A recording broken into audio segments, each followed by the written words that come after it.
once had a conversation with the doctor at a medical meeting, and she was Jewish, and she was very angry with me when she discovered that I had become a Christian. And even though I tried to explain to her that I'm still Jewish, I'm still probably more proud to be Jewish than I ever was, that I believe that Jesus was my Jewish Messiah, that even though the Jewish community is mad at me, I don't feel that I'm a traitor to Judaism, that I'm practicing real Judaism. I feel completed in my Judaism. She stayed angry. And I'll never forget, I looked at her and I said to her, you know, Doc, you went to 4 years of medical school. You then probably spent 4 or 5 years in training after medical school to become an expert doctor in the field that you're in.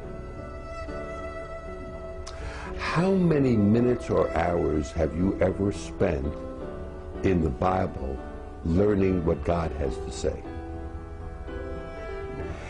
And she was essentially speechless because she had to admit that even though she was angry at me, she knew very little about what was in the Bible and what was even in her Judaism. And yet she was basing her eternity on no knowledge, and yet she spent 9 years to become an expert to practice medicine. And I said, don't you see a problem here?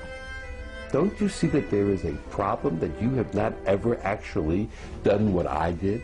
Sit down with the Hebrew Scriptures, sit down with the New Testament, look at the promises of God, learn who God is, and see if this Jesus fits what our Jewish Messiah was prophesied to do. I said, you owe that to yourself, and yet you've not even spent minutes doing that. There's something wrong with it.